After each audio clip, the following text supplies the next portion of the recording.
네, 오늘 하나님의 말씀을 통해서 우리가 다시의 은혜로라는 제목으로 우리 하나님 말씀 함께 나누도록 하겠습니다. 오늘 특별히 설교 함께 나누기 전에 오늘 주일 예배 때 저와 여러분이 함께 이제 성경책을 좀 찾아보면서 저희가 함께 오늘 설교 시간에 설교를 드리려고 합니다. 그래서 PPT를 만들어 놓긴 했습니다. 하지만 PPT를 이제 부득이한 경우에 또 예를 들어서 성경책을 못 갖고 오시거나 또 처음 오시는 분들은 이제 성경 찾기 힘드니까 그런 분들을 위해 사용을 최대한 하고 이제 되도록이면 최대한 이제 성경책 갖고 오신 분들은 이제 성경책 어디 있나 찾아보시면서 같이 우리 말씀 읽고 나눴으면 좋겠습니다. 왜 그런 거 하니? 성열 목사님이랑 김성열 목사님이랑 저희가 이렇게 하면서 이게 최대한 편의를 제공하는 PPT인데 어느 순간 교회 성도님들이 이제 성경책을 이제 주일마저도 안 찾아보시는 거예요. 사실 우리가 주중에 성경책 언제 제일 많이 볼까요? 그나마 주일인데 주일에서 성경책이 보는 시간도 PPT를 만들어 드렸더니, 물론 저희는 편의를 제공했는데 이 편안함이 오히려 우리 신앙을 좀 하나님 말씀을 보고 가까이 하고 읽고 밑줄 치고 이런 신앙을 오히려 방해하는 그런 요소로 작용하는 것 같아서 정말 죄송스럽더라고요, 하나님 앞에. 여러분 편하긴 했지만 그 편안함이 우리 하나님 말씀을 보고 찾는데 좀 우리가 문제가 된다면 저희는 바른 길로 가야겠죠? 여러분 동의하시죠? 그래서 최대한 찾고, 물론 PPT는 준비되어져 있습니다. 내가 좀 아직은 어렵다, 아직은 좀 힘들다 하시는 분들은 PPT 참조하시고 웬만하면 다 한번 성경 찾아보시면 좋겠습니다. 네, 오늘 설교 함께 나눌 텐데 목적 진술을, 오늘 설교의 목적을 같이 먼저 살펴보겠습니다. 첫 번째로 여호와는 실패한 우리를 다시 찾아오십니다. 하나님은 반드시 구원하시겠다 약속하십니다. 그리고 성경은요 다 언약입니다. 하나님의 약속이 이루어진 책입니다. 구약과 신약, 옛 약속, 새 약속, 다 약속입니다. 말씀하신 하나님의 말씀이 어떻게 이루어졌는가, 이 땅 가운데 우리의 삶 속에서. 그래서 하나님의 살아계심을 친히 체험케 하시고 보여주시는 것이 바로 성경의 말씀이고, 또 그렇게 우리에게 다가오시는 분이 하나님이십니다. 여러분 정말 우리가 상식적으로 생각해봐도 그렇지 않겠습니까? 누구를 믿을만 하다 그러면은 그 사람이 한 말을 잘 지키고 한 그대로 행동했을 때 우리가 참 믿을만한 사람이다 그러지 않겠습니까? 말은 많이 했는데 하나도 안 지켜요. 그럼 믿을 수 있겠습니까? 당연히 없겠죠. 그래서 하나님께서는 우리가 정말 믿을 수밖에 없는 그 분이라는 것을, 언약, 하나님이 약속한 말씀 성취됐는지를 보면 하나님은 정말 살아계시고 정말 신실하신 분이시구나라는 것을 알 수 있습니다. 여러분 오늘 본문 말씀 우리가 쭉 6장 말씀 읽으면서 이 본문과 비슷한 패턴의 말씀이 출애굽기 3장에서 나왔습니다. 여러분 좀 기억하십니까? 그때 여호와께서 이스라엘 백성들의 고통과 신음소리를 들으시고 또 보시고 내가 내려가서 너를 건져내리라, 나는 여호와라 라는 말씀을 여러분과 함께 나눴습니다. 그렇죠? 언뜻 생각은 나시죠? 그런 기억이 살짝은 스치시지 않습니까? 그러셔야 되는데 우리가 3장 얼마 안 됐는데 우리 6장에서. 그런데 6장의 패턴을 보면 3장의 패턴과 비슷합니다. 반복이죠. 반복. 왜 반복하셨을까라는 거. 반복하는 이유는 간단합니다. 우리가 잘 잊어버리죠. 잘 실행하지 않죠. 우리가 잘 못하니까 하나님 끊임없이 반복하십니다.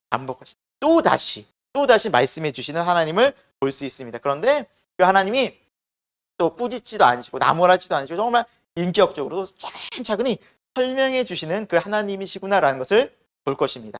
그리고 다시 우리 말씀 속에서 소망을 얻을 수 있구나라는 것입니다. 그래서 두 번째, 여호와는 약속하신 말씀을 반드시 이루십니다. 때로는 우리가 그대로 순종하지 못하고 말씀대로 행하지 못하고 믿지 못하고 그렇게 살아갈지라도 하나님의 신실한 약속은 끊임없이 우리를 향해서 변함없으시고, 그렇게 불순종하고 때로는 하나님 앞에서 나약한 연약한 우리들을 다시 일으키셔서 결국 하나님의 약속의 성취를 경험케 하신다라는 것입니다. 그래서 우리가 비록 연약하고 부족하여도 하나님의 신실한 약속의 말씀을 믿는다면 우리는 하나님께서 이루시는 것들을 함께 경험하고 함께 감사하고 함께 그 영광에 참여하는 자로 하나님께서 우리를 부르신다는 사실을 함께 보겠습니다. 그래서 우리의 연약함과 부족함을 우리가 계속 그걸 곱씹는 것이 아니라 우리의 패배와 낙담과 낙심 속에 머물러 있는 삶이 아니라 오늘도 아니 매 순간 우리를 신실하게 우리를 찾아오시고 말씀하시는 살아계신 여호와 하나님을 바라보는 그 신앙을 저와 여러분이 오늘 마음속에 품고 돌아가셨으면 너무나 좋겠습니다. 그것이 바로 오늘 설교의 목적입니다.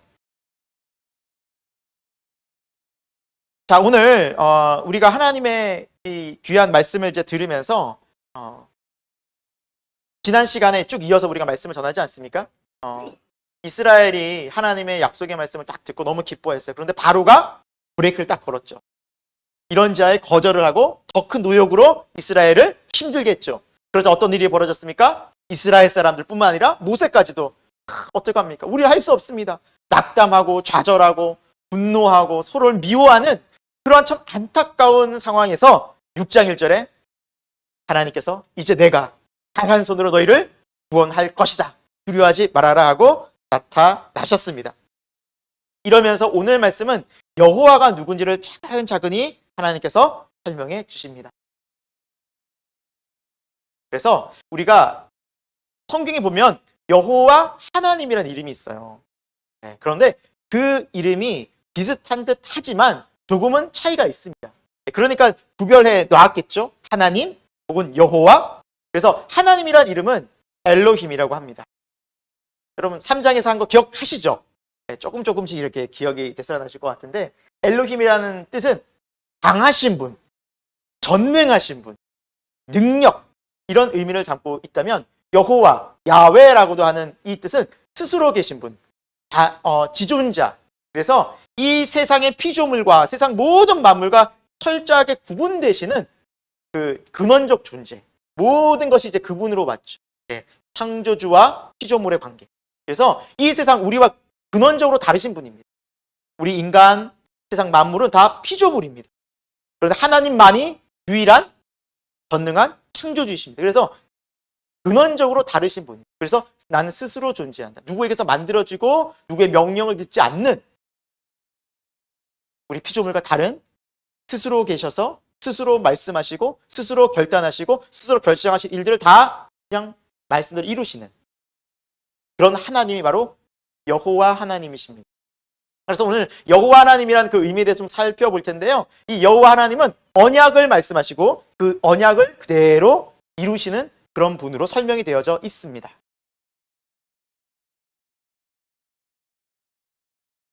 오늘 말씀 우리 한번 출애굽기 2장 2절에서 5절 말씀인데요. 이렇게 좀 제가 시간을 좀 드립니다. 그래서 다시 한번 여러분 성경을 좀 보시고 찾아보시고 다시 성경을 보시고 가능하신 분은 성경책 보시고 자 볼까요? 다시 오늘 본문 말씀인데 참고로 여러분 오늘 성경 다른 데도 찾아볼 거니까요.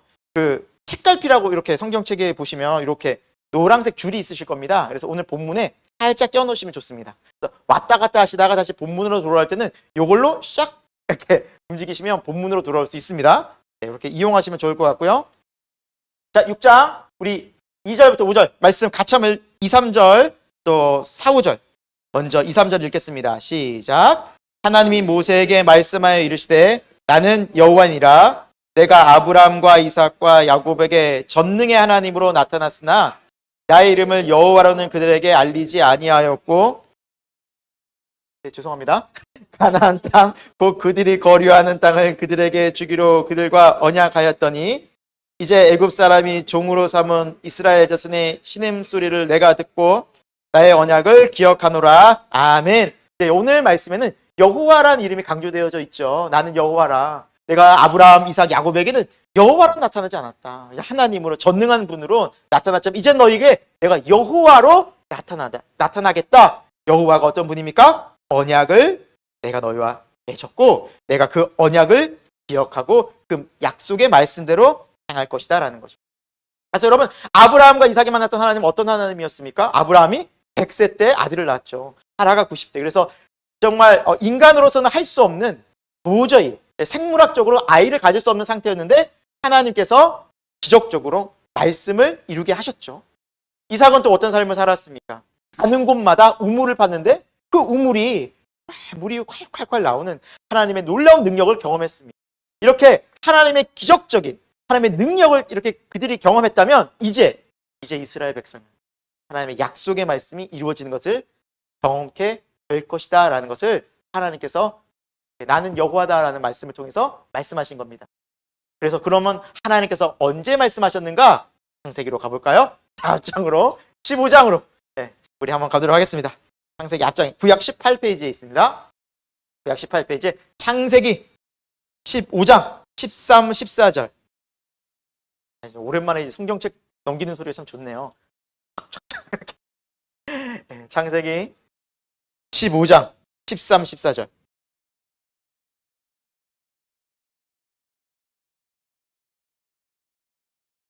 하나님께서 500년 전에 이 말씀이 지금 출애굽기 말씀이 이렇게 선포되기 500년 전에 무슨 말씀하셨는가 같이 한번 보겠습니다. 시작. 여호와께서 아브라함에게 이르시되 너는 반드시 알라 내 자손이 이방에서 객이 되어 그들을 섬기겠고 그들은 400년 동안 내 자손을 괴롭히리니 그들이 섬기는 나라를 내가 징벌할지며 그 후에 내 자손이 큰 재물을 이끌고 나오리라. 아멘. 이 출애굽기의 사건을 하나님께서 아브라함에게 말씀하셨어요. 그리고 반드시 기억하라는 명령을 내리셨어요. 그러면 이것을 자손들에게 반드시 알리라는 거였어요. 그 의미는 뭘까요? 나는 이렇게 그대로 말씀한 그대로 너희들에게 찾아오고 이 약속을 지킬 거야 라는 거죠. 그래서 하나님께서 이미 500년 전에 이 말씀을 하신 겁니다. 그래서 하나님은 스스로를 여호와, 언약을 하시고 언약을 기억하시고 언약을 반드시 이루실 것이다 라는 이 여호와라는 이름을 3장과 6장에서 또다시 반복하여 스스로를 말씀하고 계십니다. 그 의미는 분명하죠. 하나님은 우리에게 말씀하시고 그 말씀대로 하나님은 반드시 지키실 것이다 하는 거죠. 그렇다면 여러분 오늘은 어떨까요? 오늘 우리에게도 주시는 말씀이 이 살아있는 성경의 말씀이 실제로 우리에게 이루어질까요? 맞습니다. 하나님이 살아계시기 때문에. 여러분 그 믿음을 저와 여러분이 반드시 가질 수 있기를 소망합니다. 그런데 오늘 제가 조금 전에도 말씀드렸다시피 오늘 이 본문은 5장과 이어서 6장이 나와요. 우리가 5장 살펴봤지 않습니까? 5장 내내 분위기가 침울했죠. 바로는 크게 막 화를 내고 막 엄청 분노하고 나 바로인데 내가 신인데 누구에게 명령질이야 하면서 엄청 화를 냈죠. 그러면서 더 큰 노역으로 이들이 참 편하구만 삶이 참 편해 이스라엘 백성들 참 게을러 하면서 더 큰 노역으로 그래서 이스라엘 백성들 너무나 막 그 육체의 공고함 때문에 도대체 하나님 구원하시겠다는데 오히려 바로는 더 길이길이 날뛰고 힘든 일이 생겼으니 하나님이 당장 눈에 안 보이니까요. 말씀은 당장 눈앞에 보이지 않으니까요. 그러니까 눈에 보이는 그 어려움 속에서 신앙과 믿음은 말씀은 온데간데 없고 불평과 원망이 쏟아져 나왔던 것이죠. 그 틈에서 모세 또한 너무나 힘들어서 하나님 어떻게 합니까? 저 할 수 없습니다. 저도 이제 너무나 힘듭니다. 라고 모세마저도 어려움을 토로했던 상황이었죠. 그때 우리 주님이 말씀을 6장 이렇게 해주신다는 것은 그대로입니다. 3장 말씀을 그대로 하십니다. 비슷한 패턴으로 반복하십니다. 다시 하나님의 살아계심을 다시 우리는 계속해서 의심하고 불안해하고 두려움 가운데 있지만 다시 오늘 주님이 말씀하신다는 사실입니다. 여러분 지난 한 주간 여러분 하나님 말씀 붙잡고 사셨습니까? 진리는 거짓을 이긴다. 이기셨습니까? 쉽지 않죠. 정말 알면서 또 속죠. 말씀대로 살아야겠다 하면서 또 당하잖아요. 우리가 또 약속하신 말씀대로 살지 못하고 또 다시 하나님 앞에서 넘어지지 않습니까? 그러나 오늘 다시의 은혜는 무엇을 말합니까? 하나님께서 우리에게 다시 하나님께서 새 힘을 다시 하나님의 살아계심을 오늘 이 시간 우리에게 보여줄 줄로 믿습니다. 여러분 그것이 바로 살아계신 하나님의 마음인 것이죠. 여러분 이거 기독교의 힘이 저는 여기 있다고 봅니다. 다시. 우리 성경의 많은 인물들을 보면 실패한 인물들이 참 많습니다. 그 중에 대표적 한 명을 꼽으라면 베드로를 꼽을 수 있습니다. 주님의 제자 베드로 수제자라는 표현은 사람들이 붙인 표현이고 예, 나름 열심히 따라서 했으니까. 근데 베드로가 여러분 잘 아시다시피 열정이 참 남달랐잖아요. 그리고 나서기를 좀 좋아했던 스타일입니다. 베드로 칭찬도 많이 들었습니다.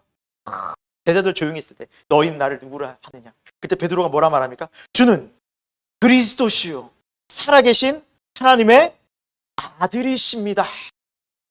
제자들은 조용히 잠잠했을 때 그 담대하게 선포하면서 내가 복되더라. 너의 그 믿음의 고백 위에 내가 교회를 세우리라. 내가 너에게 천국의 열쇠를 주고 음부의 권세가 해하지 못하리라. 막 베드로가 막 어깨가 이렇게 올라왔을 거 아닙니까? 그리고 또 어떻습니까? 밤중에 갈릴리 그 밤에 풍랑이 일었을 때 저 멀리서 예수님이 오고 계셔요. 그때 베드로가 주님이 오시는 걸 보고 주여 주님이시거든 나로 무리를 걷게 하소서. 그때 주님이 오라. 그런데 말이 오라는 거죠, 여러분. 그 깜깜한 바다에 풍랑이 일고 막 난리도 아니는 그 폭풍 치는 바다를 어떻게 걸어갑니까? 근데 걸어갑니다. 이 사람이 베드로예요. 감히 따라할 수 없는 그런 강력한 도전과 열정이 있었던 사람입니다. 근데 이런 남다른 열정을 가지고 또 예수님 십자가에서 이제 죽으실 그런 얼마 안 남겨두고서 예수님께서 내가 이제 십자가에서 죽고 3일 만에 다시 살아나리라. 그렇게 주님이 죽으시는 얘기를 할 때 베드로가 뭐라 말합니까? 주님 어떻게 죽으셔? 죽으실 수 없다. 너희가 다 나를 버리라. 아니 주님 무슨 너희가 어떻게 버립니까? 여기 있는 제자들 다 버릴지라도 저는 주님을 버리지 않겠나이다. 그렇게 말하죠. 나서지나 말걸. 그때 예수님께서 뭐라 말씀하십니까? 베드로야 오늘 닭 3번 울기 전에 닭 2번 울기 너가 나를 3번 부인하리. 절대 그런 일 없다고 베드로가 뭐 호언장담하죠. 하지만 그날 밤 정말 이 십자가에 달리시는 주님께서 잡혀지는 그날 밤 베드로는 부인한 정도가 아니라 저주하며, 성경은 저주하며 부인하며, 자신이 그렇게 사랑했던 정말 주님이었어요. 근데 자신이 죽을 것 같으니까, 자신이 그렇게 힘드니까, 자신이 살고 싶어서 예수님의 이름을 모른다고 부인하는데 저주까지 해버립니다. 무려 1번이나 처절하게 실패했죠. 정말 예수님 말씀처럼 예수님은 3일 만에 다시 살아나셨습니다. 제자들은 숨어 있었습니다. 왜 숨어 있을까요? 자기들도 잡혀서 또 죽을까 봐. 그 숨어 있는 그 방에, 그 집에 주님이 찾아오십니다. 문을 열어주지 않자 벽을 뚫고 들어오십니다. 예수님 부활의 몸을 입고 계셨어요. 벽을 뚫고 들어오십니다. 제자들을 만나시죠. 물론 많은 제자들이 있었겠지만 그 중에 누구 유독 한 명, 예수님 참 불편한 분 한 명 있지 않겠습니까? 정말 예수님 눈빛 피하고 싶은 한 사람, 그 한 사람 베드로. 그런데 주님은 참 집요하십니다. 베드로 따로 부르십니다. 베드로야, 너 나랑 할 얘기 있지 않니? 우리 풀어야 될 숙제 있지 않니? 풀어야 될 마음 있지 않니? 베드로 고개 푹 숙이고 나옵니다. 면목 없죠. 면목 없죠. 그때 예수님께서 말씀하시죠. 베드로, 요한의 아들 시몬아, 내가 나를, 보통 때 같으면 주님, 당연히 제가 주님을 누구보다 사랑하죠. 이랬을 베드로가 말 못하고 제가 주님 사랑하는지 주님이 아십니다. 주님이 아시지 않습니다. 말 못하겠습니다. 네, 주님께서 뭐라 말씀하십니까? 내 양을. 그런 실패한 베드로에게, 부족한 베드로에게 예수님의 가장 사랑하는 양들을 이기겠다고 하십니다. 그 배신자 아닙니까? 뭘 믿고 맡깁니까? 그러나 주님은 이기겠다. 내가 널 믿는다. 한 번만 말씀하셨습니까? 다시 묻습니다. 요한의 아들 시몬아, 내가 나를 사랑하느냐? 예, 주님이 아십니다. 내 양을. 다시 묻습니다. 요한의 아들 시몬아, 내가 나를 사랑하느냐? 베드로가 대답을 못해요. 주님 말씀하십니다. 내 양을. 주님께서는 실패와 좌절 속에 낙담한 이 베드로를 찾아오셨습니다. 다시 찾아오셨습니다. 부활의 몸을 입고 다시 베드로를 1대1로 만나셨습니다. 그런데 왜 3번까지 이렇게 물으셔야 했을까요? 베드로는 3번에 완전히 부인했거든요. 유대인에게 3번은 완전한 부인입니다. 완벽한 배신자였습니다. 완벽한 실패자였습니다. 그는 다시 일어설 수 없었습니다. 사회는 그를 매장해도 할 말이, 제자들이 그를 정말 매장해도 할 말이 없었습니다. 그는 그런 자였습니다. 그러나 주님은 그를 3번 용서하셨습니다. 이 용서가 무슨 용서를 의미할까요? 난 너를 완전히 용서했어. 너 실패감에 갇혀 있을 필요 없어. 내가 너를 구원하고 너를 용서하고 너를 사랑했어. 나의 사랑은 변하지. 여러분, 이것 십자가의 은혜입니다. 이것이 그리스도의 예수의 마음입니다. 이것이 하나님 아버지의 마음인 것입니다.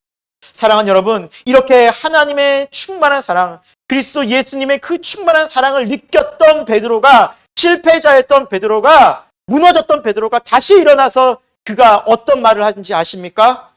찾아보겠습니다. 베드로전서 4장 8절, 신약 381면에 있습니다. 신약 381면에 베드로전서 4장 8절에 새롭게 그가 예수 그리스도의 은혜를 경험하고 사랑을 경험한 그가 어떤 마음으로 살게 되었는지 나와 있습니다. 신약, 구약이 아닌 신약입니다. 신약, 뒤쪽에 381면에 베드로전서 4장 8절, 베드로전서 4장 8절입니다.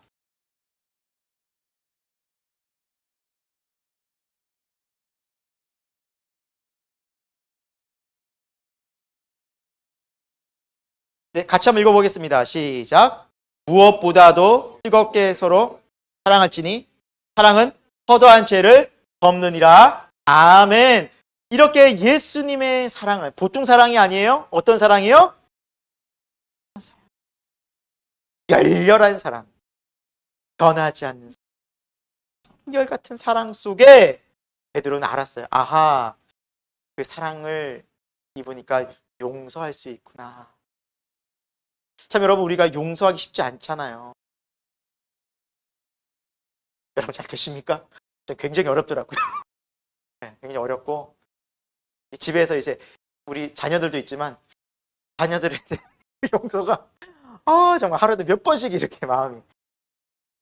근데 이 말씀을 알잖아요. 근데 기도합니다. 주님, 다시 사랑을 부어주옵소서. 용서하게 해 주옵소서. 오늘 화도 내고 이러다가도 주여, 다시 이 마음을 주여 하나님의 사랑으로 채워 주옵소서. 그 기도를 막 마음속에 막 해요. 저희 자녀들은 모르죠. 그뿐입니까? 우리 여러분 운전하면서 오시기 어떠셨어요? 운전 오며 가며 운전할 때 제일 많이 우리 속사람이 나오죠. 우리가 어떤 상태인지 바로 나오죠. 예상치 못한 상황에 갑자기 나도 모르게 훅 하는 마을 날 주여, 우리는 사랑이 부족합니다. 용서하여 주옵소서. 세상을 보면서, 사람들을 보면서, 뉴스를 보면서 우린 비판하고 정죄하고 나무라고 우리는 함부로 말할 때가 많지만 다시 하나님 우리에게 말씀하십니다. 무엇보다 사랑하면 허다한 죄를 듭니다. 그 허물이 보이지 않는다. 하나님 우리를 그렇게 보고 계신다는 거죠. 사랑하는 여러분, 이 시간, 이 예배 시간, 저와 여러분의 마음에 이렇게 한결같으신 영원하신 하나님의 사랑이 간절히, 정말 간절한 그 하나님의 그런 마음 속에서 부어지길 축원드립니다. 여러분, 그래야 우리가 사랑할 수 있고 용서할 수 있기 때문입니다. 여러분, 포기하지 맙시다. 여러분, 이제 아이들이 아주 넘어졌다가 일어나서 어릴 때 이제 걷는 연습을 하지 않습니까? 그런데 학자들이 이렇게 통계를 내보니까 아이들이 걸을 때까지 몇 번 넘어지는지 알아보니까 평균 2,000번 넘어지죠. 2,000번. 근데요, 지금까지 제가 아이들을 보면서 2,000번 넘어지기 전에 이미 포기한 아이를 본 적이 없어요. 아이들이 딱 넘어져요. 땡 울잖아요. 누가 일으켜줘요? 저 엄마 아빠 눈은 항상 어디에 있습니까? 그 아장아장 기어가고 막 일어서려고 하는 그 아이에게 늘 눈과 귀가 있지 않습니까? 그러면은 응애 소리가 들리면 제일 먼저 반응하는 것이 엄마 아빠잖아요. 가서 손잡고 이렇게 2,000번. 우리가 할 수 없어서, 우리가 넘어지고, 우리가 낙담되고, 우리가 좌절할 때 누가 우리의 손을 잡아줄까요? 여호와께서. 일어나. 괜찮아, 다시 일어나. 두려워하지 말고 일어나. 내가 너 붙잡았어. 내가 강한 오른팔로 너를 붙잡은 거야. 강한 손으로 너 붙들고 있어. 누구도 너를 해하지 못해. 하지 마. 그리고 우리를 안아주십니다. 우리를 도와주십니다. 여러분, 그분이 우리가 믿는 하나님이시고요. 그렇게 십자가를 지신 예수 그리스도는 지금도 보좌 우편에서 우리를 충보하시는 대제사장으로서 죽지 않고 충보하고 계십니다. 다시 부는 그날까지. 그래서 여러분 또 찾아보려고 합니다. 히브리서는 356쪽에 있어요. 여러분 조금 앞쪽에 356쪽에 히브리서 4장 15, 16절에 이제 우리 주 예수 그리스도가 십자가에서 죽으시고 부활하시고 승천 하늘로 오르셔서 그분이 어떻게 지금 하고 계시는지. 자, 보겠습니다. 히브리서 4장 15, 16절. 자, 신약 356페이지. 신약 356쪽. 조금 앞쪽으로 하시면 히브리서 4장 15, 16, 17절입니다. 히브리서 있는 거 여러분 알고 계셨죠? 이거는 한 예로 어떤 목사님 이제 부흥사 한 분이 하도 교회 교인들이 이제 성경책을 잘 안 찾아보시니까 어떤 교회 부흥 집회를 가셔가지고 너무 안 찾으시니까 이렇게 퀴즈를 한번 내셨대요. 자, 여러분 제가 내는 성경책 한번 찾아보십시오. 히스기야 4장 16절. 사람들이 히스기야 어디서 많이 들어봤는데 히스기야 이 히브리서 히스기야 왕으로 착각해 안 나오죠. 히스기야 왕인 이름인데 근데 그 교회 난리가 났다. 안 나오죠. 어디서 봤는데. 그만큼 우리가 성경책을 안 본다는 거예요. 히스기야는 왕 이름인데 이 히브리서는 성경 서신 이름이에요. 자, 히브리서 4장 15, 16 같이 읽겠습니다. 시작. 우리에게 있는 대제사장은 우리의 연약함을 동정하지 못하시가 아니요 모든 일에 우리와 똑같이 시험을 받으신 이로되 죄는 없으시니라. 그러므로 우리는 긍휼하심을 받고 때를 따라 돕는 은혜를 얻기 위하여 은혜의 보좌 앞에 담대히 나아갈 것이니라. 아멘. 네, 지금 보좌 우편에 계시는 우리 주 예수 그리스도 그분은 우리의 연약함을 동정하지 못하실 리가 아니다. 우리를 긍휼히 여기신다. 충분히 긍휼히 여기신다. 그 이유가 뭐예요? 우리와 똑같은 시험을 당하셨대. 인간이 되셔서 인간이 겪는 모든 고통을 친히 경험하신 거예요. 여러분 예수님은 태어나셔서 참 어려우셨어요. 가난한 집안에 태어나셨어요. 목수의 가정. 근데 자라서 얼마 되지 않아서 성경에는 요셉의 아버지 요셉의 이름이 안 나오는 거 보니 돌아가셨던 것 같아요. 아버지. 그러니까 소년 이상이었어요. 가난한 집에 아버지가 일찍 여의고 그 어려운 가정의 생계를 책임져야만 했던 예수님이셨어요. 얼마나 어깨가 마음이 육신적으로 공고하셨을까요? 늘 동생들 챙기랴 어머니 챙기랴 더 일하랴 정말 어릴 때부터 정말 바쁘고 힘든 고단한 삶을 열심히 사셨습니다. 그래서 고통을 다 하십니다. 뿐만 아니죠. 사역을 시작하시면서 예수님은 사탄에게도 시험당하십니다. 사탄은 예수님이 창조한 피조물이에요. 그 타락한 천사였던 사탄에게 예수님은 시험당하십니다. 모욕이죠. 모욕. 창조주가 정말 하찮은 천사에게 시험당한 그런 모욕까지도 다 당하셨습니다. 왜요? 우리 인간이 되셔서 인간의 연약함을 지고 인간을 대신해서 죽으시기 위해서 그리고 우리의 마음과 생각, 연약함을 아시고 우리에게 그 주님의 마음, 내가 너희를 얼마나 사랑하는지 그걸 보여주기 위해서 그 아픔과 슬픔을 다 겪으셨어요. 예수님의 사역도 온전치 않았습니다. 물론 예수님 믿고 따르고 환영하는 인파도 많았지만 반대로 예수님을 죽이고 미쳤다고 말하고 돌로 치려고 하는 사람도 너무너무 많았습니다. 예수님을 죽이러 달려들었습니다. 예수님 모함했습니다. 얼마나 마음이 힘들었을까. 마지막 십자가를 지시기까지 십자가를 지셨을 때는 제자들 어떻게 했습니까? 다 도망갔어요. 이렇게 그 믿었던 제자들마저도 다 도망가고 외로이 그 십자가의 길을 가셨어요. 아버지의 뜻을 하나님의 뜻을 이루기 위해서 하나님의 약속을 이루기 위해서 예수님은 가셨어요. 홀로 외로이 가셨어요. 사람들은 말합니다. 네가 정말 메시아라면 구원자라면 너 스스로를 구원해봐라. 그 십자가에 내려와봐 라고 조롱까지 합니다. 그러나 예수님 끝까지 저들을 위해 기도하십니다. 아버지 저들을 용서하여 주옵소서. 저들은 지금 자기들이 무슨 일을 하는지 알지 못함이니. 그리고 예수님께서 십자가에서 까지 우리의 죄를 지시고 하나님 앞에 우리의 죄를 대신해 심판을 받으시고 죽임당하시고 우리의 모든 죄를 속량하셨습니다. 다 우리의 죄는 이미 십자가에서 끝났습니다. 예수님께서 우리의 모든 죄 해결하셨습니다. 여러분 아멘입니까? 그리고 우리에게 주신 것은 새 생명입니다. 하늘에 천국에 살아가는 하늘 백성으로서의 새로운 생명, 영생을 허락해 주셨습니다. 이것이 십자가의 사건을 통해서 하나님께서 예수 그리스도를 통해서 이루신 일입니다. 그 주님이 우리에게 말씀하십니다. 나는 너희의 연약함과 아픔을 동정하지 못할 이유가 없단다. 난 너희들이 겪는 고통 모두 다 알고 있다.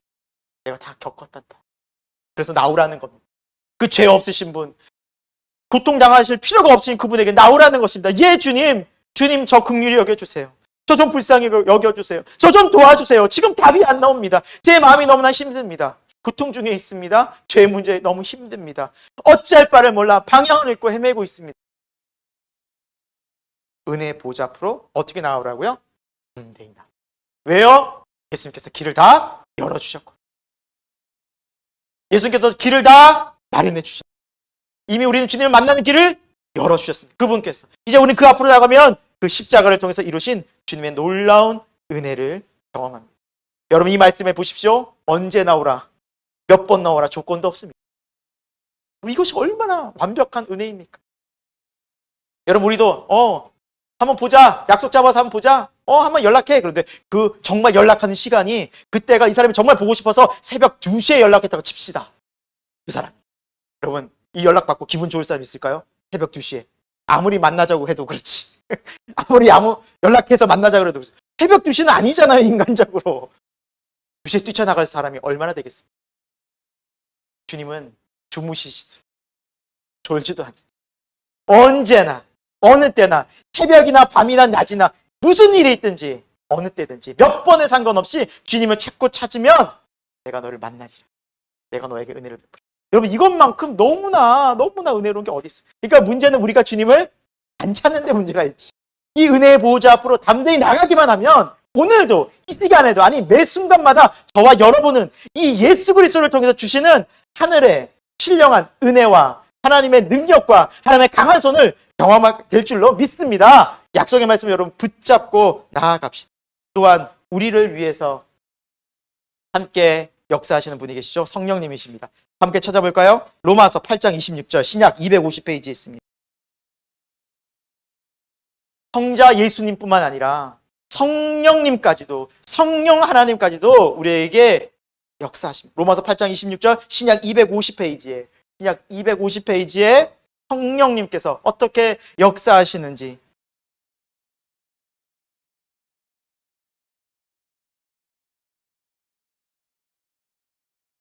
자, 우리 함께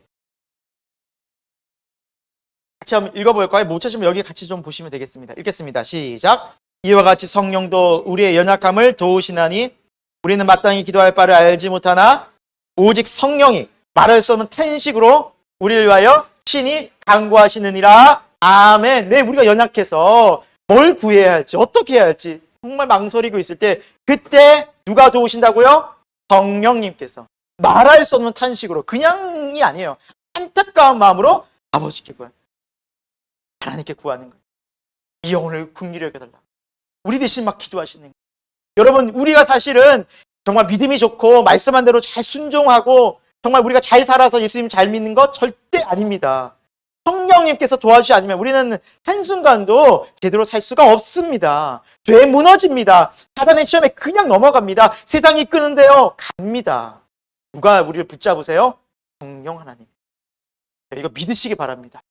이게 우리 신앙의 모습입니다. 그러니까 우리가 우리 연약함 속에 성령님의 능력과 은혜를 의지한다면 우리는 다시 일어나서 다시 믿음의 길을 넉넉히 갈 수 있습니다.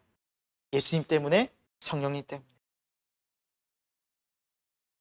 여러분, 그래서 구원은요, 여러분, 인격적인 관계입니다. 하나님께서 우리의 구원을 이렇게 어려움에서 건져내실 뿐만 아니라 건져내셔서 하나님이 누구인지를 알려주시고, 너와 나와 이런 관계야 라는 것을 하나님께서 보여주시는 게 바로 신앙생활이고 구원입니다. 그래서 오늘 다시 우리 출애굽기로 넘어가 보겠습니다. 여러분 딱 책갈피 끼셨죠? 자, 샥 구약으로 다시 가봅니다. 6절과 7절에 이렇게 여호와께서 우리에게 말씀하십니다. 그분이 어떤 하나님이신지 같이 6절, 7절 읽겠습니다. 시작.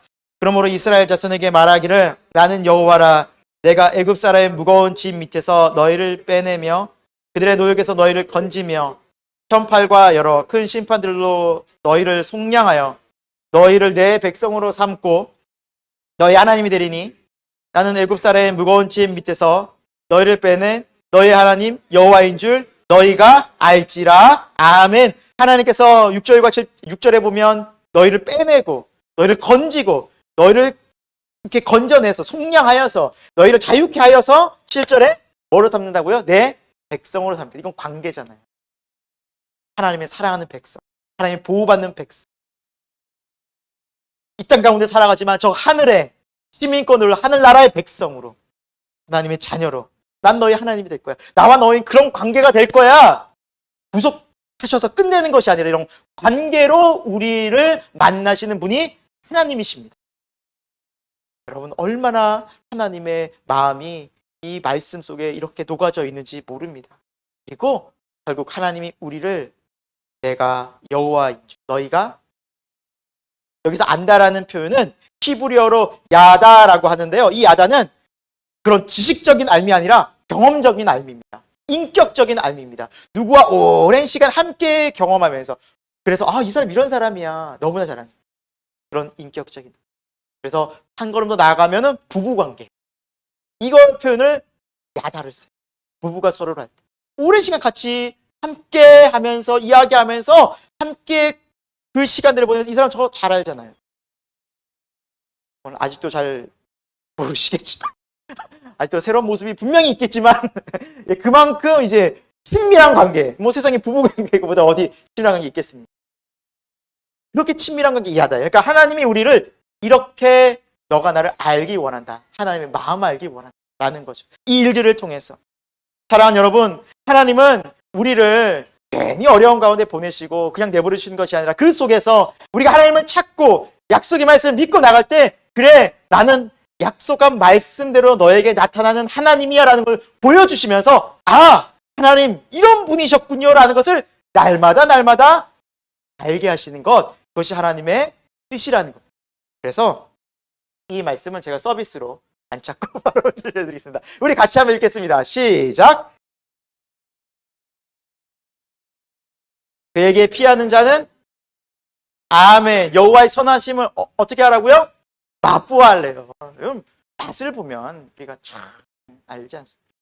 맛보면 분명하지 않습니까? 맛을 딱 보면 이 집이 이 음식점이 또 가야겠다. 또 가야겠다. 그런 정말 너무너무 저와 김성현 목사님이 지난주에 제주도를 갔다 왔어요. 그냥 제주도입니다. 그냥 똑같고요. 근데 기억에 남는 게 정말 많이 뭐 경치도 있지만 갈치집을 갔어요. 제가 꼭 소개해 드릴게요. 좀 여기서 또 공개적으로 말씀드리기 좀 그렇고 따로 꼭 오시면 이 집을 꼭 가보세요. 너무 맛있어서 다음에 꼭 다시 와봐야지라는 생각을 저와 김성현 목사님이 거기 모인 모든 교육자들이 다 다짐을 하고 우리 다음에 여기 꼭 다시 와보죠. 그 마음을 딱 갖고 너무 맛있는 거예요. 세상에. 제가 생선 별로 안 좋아하거든요. 너무 맛있게 먹었어요. 갈치조림. 맛을 보니까 알겠더라고요. 처음에 그 소개받았을 때는 뭐 갈치가 갈치지 뭐 거기서 서울에서 갈치 먹고 뭐 대구에서도 갈치 먹고 그 갈치가 그 갈치였는데 다른 겁니다. 맛을 보니까 우리가 설교 시간에 또 여러분 큐티에 기도할 때 그래 하나님 이런 분이지 그래 하나님 이런 분이지 하다가도 하나님의 살아계심을 딱 경험하면 하나님 이런 분이셨어? 우와 이렇게 되는 게 맛보아하는 겁니다. 우리가 말로 듣던 하나님, 그냥 머리로만 들었던 하나님, 인식적으로만 경험했던 그 하나님, 간접적인 하나님이 아니라 맛보아하는 하나님, 저와 여러분에게 정말 그런 하나님으로 놀랍게 경험되길 수 있기를 예수 그리스도의 이름으로 축원드립니다. 여러분이 하나님은 경험한다는 것이 얼마나 우리에게 복된 은혜인지 모릅니다. 그래서 우리가 저 천국까지 계속해서 믿음으로 갈 수 있어요. 우리 새생명교회가 그런 하나님을 만났으면 좋겠습니다. 정말 소망합니다. 저희 계속 기도해요. 출애굽기 6장과 나머지 이제 우리 좀 마무리하면 살펴볼 텐데요. 여러분 얼마나 하나님 은혜롭습니까? 다시 말씀하시고 친절하게. 근데요. 이스라엘 백성들과 모세의 모습은 어떠했을까요? 우리 다시 한번 9절 말씀 좀 볼게요. 읽겠습니다. 시작. 이와 같이 이스라엘에게 전하나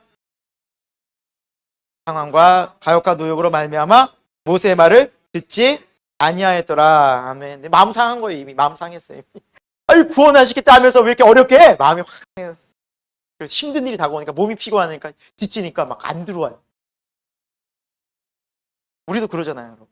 낙심되고 막 지치면 마음이 막 어렵고 막 몸이 힘들면 무슨 말을 하면 정말 힘들게 막 일하고 퇴근해서 집에 왔는데 여보 앉아봐 할 말 있어요. 이러면 할 말이 안 들어오죠. 다음에.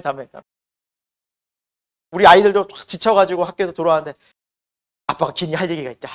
이러면 아이들은 안 듣죠. 이미 몸이 힘드니까. 이해는 됩니다. 그러나 이 상태는 믿음이 연약하고 믿음이 없었던 상태죠.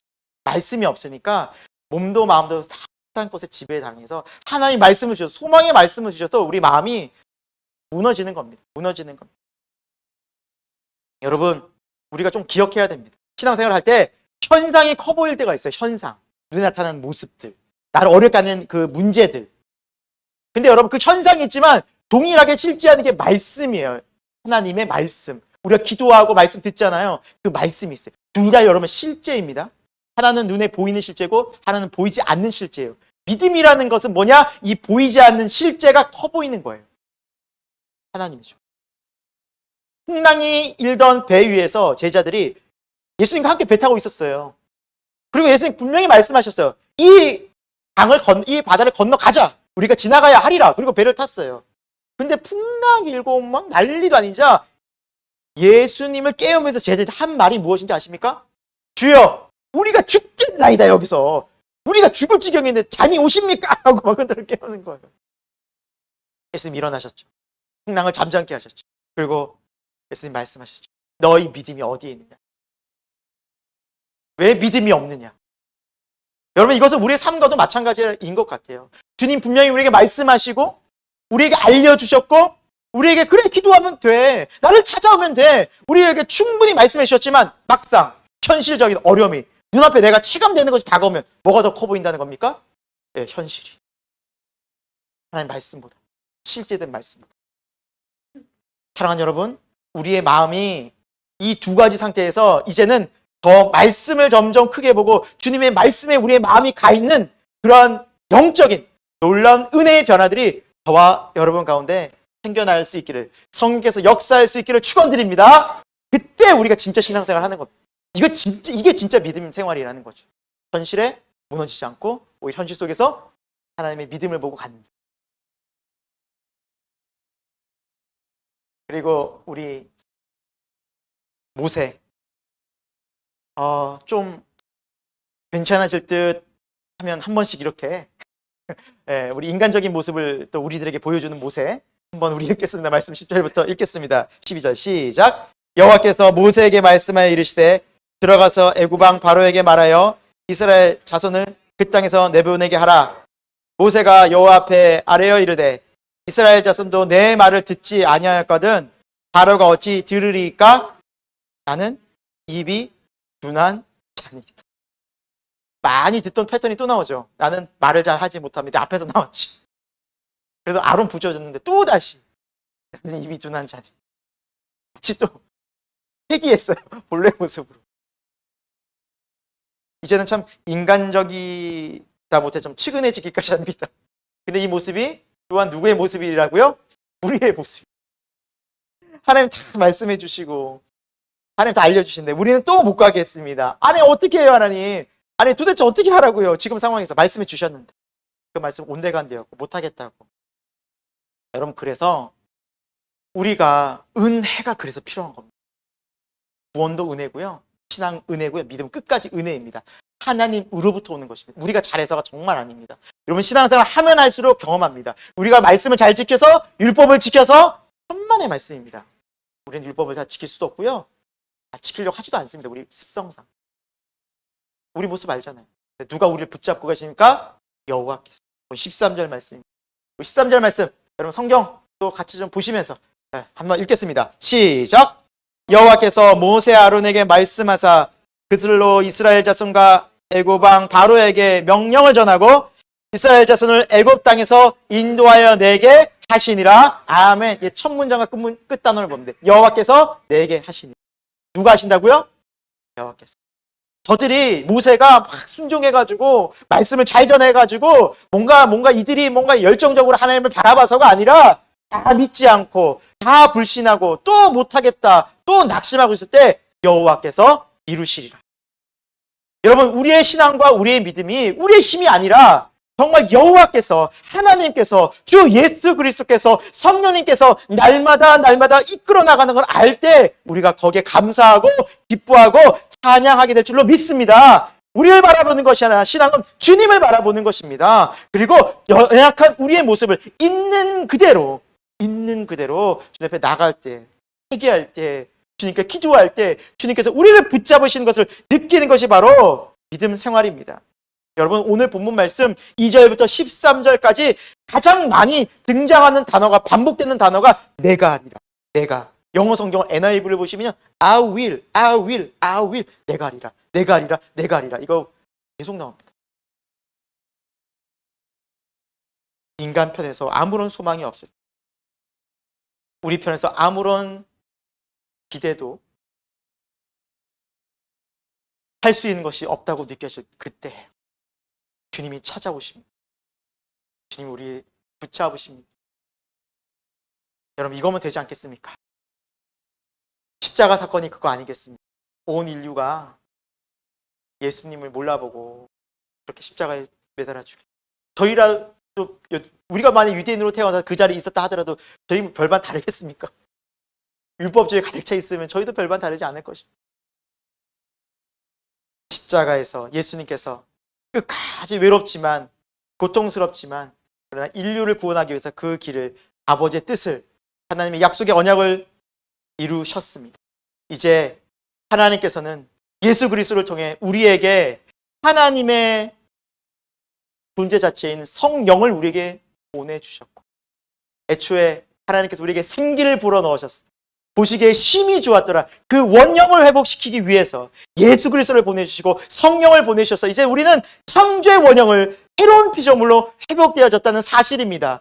하나님께서 그 모습을 보시면 우리를 어떤 모습을 보실까요? 보시기에 참, 여러분, 우리의 잘남이 아니에요. 우리가 막 말씀을 잘 지켜서가 아니라 아들 예수 그리스도의 그 십자가의 보혈로 터진, 우리가 그냥 사랑스러우신 것, 그냥 기쁨이 되는 것. 여러분, 저와 우리의 모습 알잖아요. 한 주가 어떻게 사는지 우리 보이지 않습니까? 말은 못해서 그렇지. 또 무너졌잖아요. 분노하지 말아야 될 또 분노하고, 또 의심하고, 또 정죄하고, 또 용서하지 못하고, 그런 우리의 나약한 모습에 계속 그런 나를 보는 것이 아니라 이제는 나를 십자가에서 온전케 하시고 새롭게 하시고 새로운 피조물로 만드셔서 예수 그리스도의 그 형상을 본받아 살아갈 수 있게 만드신 하나님의 놀라운 역사에, 하나님의 놀라운 말씀에 우리가 이제 집중하고 이 시간 저와 여러분의 마음이 그 주님 앞으로, 은혜의 보좌 앞으로 담대히 달려나갈 수 있기를 간절히 축원드립니다. 여러분, 주님의 말씀은 영원합니다. 마지막으로 제가 이 말씀 저와 여러분이 한번 읽고 마치도록 하겠습니다. 같이 읽겠습니다. 하박국서 2장 3절의 말씀입니다. 시작. 이 묵시는 정한 때가 있나니 그 종말이 속히 이르겠고 결코 거짓되지 아니하리라. 비록 더딜지라도 기다리라. 지체되지 않고 반드시 응하리라. 아멘. 예수님께서 오시기 600년 전에 하박국이 한 말씀입니다. 주님, 사람들의 생각에 더디 올 것 같았지만 예수님 오셨고 구원을 이루셨습니다.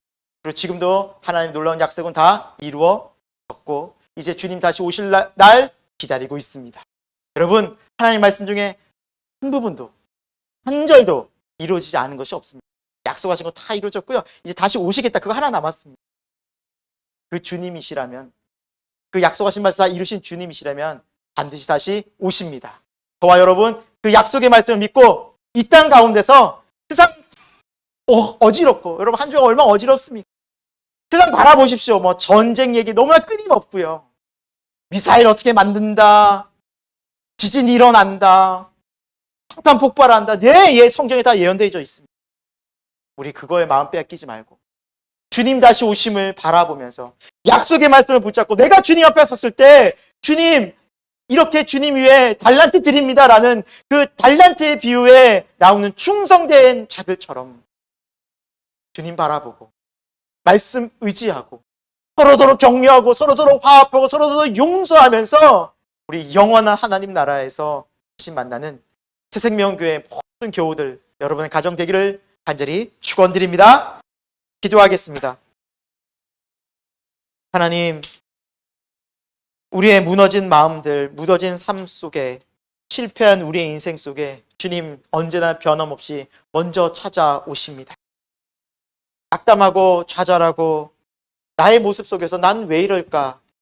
난 왜 이렇게 연약하고 부족하기만 할까? 난 왜 안 될까? 라는 좌절감에 휩싸이지 말게 하시고 우리를 강한 손으로 십자가의 능력 속에 예수 그리스도를 통해서 새로운 피조물이 되게 하셨습니다. 성령의 능력과 권세를 덧입혀 주시는 정말 하나님의 사람으로 다시 우리를 일으켜 주시는 하나님의 놀라운 말씀을 의지하게 하여 주옵소서.